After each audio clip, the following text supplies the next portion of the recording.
Do you find that you wake up regularly between, say, approximately 3 a.m. and 5 a.m.?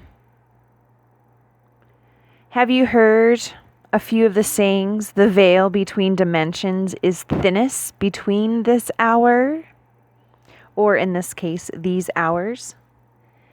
There are many, many different definitions for the witching hour. One can say that weird thing happens between 3 and 4 a.m. Others would call the witching hour, it usually refers to the midnight hour during a full moon, which was always regarded, and still is, as a particular potent time for magic. As the moon is not waxing nor waning, and midnight is considered the time between days, in between time, in between worlds. During the full moon time, all magic work is empowered. All magic work is fertile. Then, it's also said that the witching hour is between 2 a.m. and 4 a.m. And others say 3 and 4, 3 and 4:30. So for me, I feel that if you wake up anytime after 2 a.m. and anytime before about 4:44 a.m.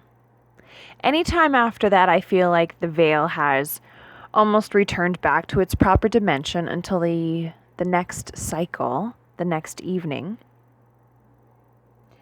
So if you find you are waking during this time, you may also find that the strange or wonderful weird things that may be happening, you may receive ringing in your ear, and that's possible what some people would say a download. You can receive, because you're on a vibrational level and the veil has been lifted to its thinnest nature, that you're receiving important guidance, signs from your higher self, from your angels, from your spirit guides, from your angel guides, from everyone in a collective as a whole, depending on your belief. Now, if you have a dream journal, which I hope you do because we've discussed it, I highly recommend dream journals. Have it beside your bed, open if possible, a writing utensil that will not fail you. If you use pencil, old school lead, make sure you have 2 available. You can use a mechanical, that way you can just pop the lead out. And a pen sometimes isn't the greatest because of ink. It's best to leave the cap off. You really want to be able to, and I've done it many times, wake up when you feel drawn and write down what time it is or what's come to you in that particular moment, which has drawn you to be awoken. So you can write down the times, the feelings, the thoughts, what you're experiencing. These are messages that are being sent to you. Are you open? Are you accepting? Are you listening? Receive what the universe is sending you. Embrace your inner wisdom and understand that you have the ability to receive the messages that you need.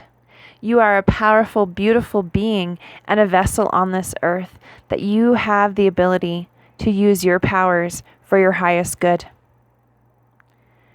Let's do a quick Wisdom of the Oracle reveal for you.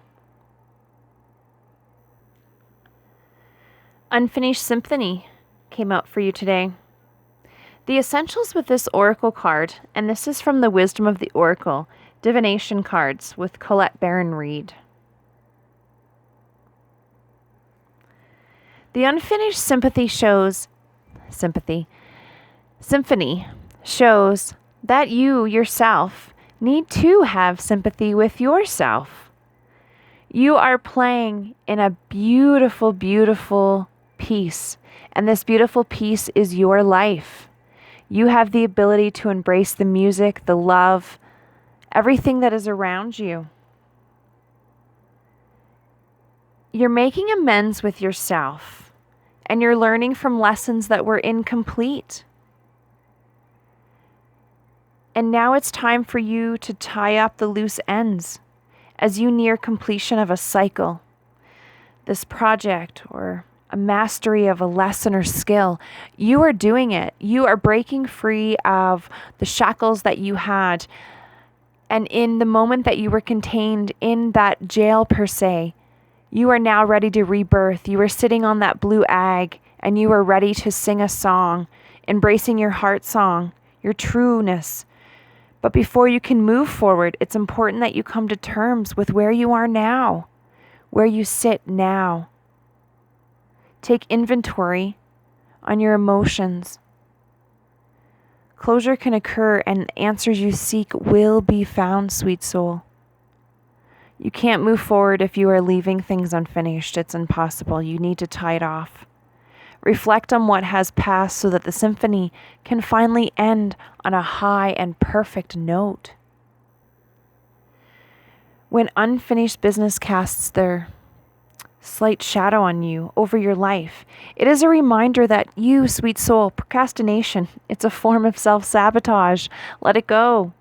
It is not in your best interest to stall. You no longer need to stay stagnant. It's time for you to embrace and go with the flow and roll and embrace your music and play your song and dance to your own beat. Even stumbling forward is better than holding back. Just go for it. Don't overthink things, or don't even let yourself get distracted. Do not get distracted. Tie up any loose ends and deliver the results. Bing, bam, boom, done. Don't quit before the finish line. You, me, the collective soul, your spirit guides, everyone wants you to win. You've got this. Take what you are being awoken to in your spirit hour between 3 and 5, between 2 and 4. In that time when you were being awoken, listen to what is happening and what is being sent to you, because you need to finish the jobs and tie up those loose ends so you can embrace what the future has. By finishing and tying up and letting go, you will release and allow room for what is meant to come. And then, that symphony,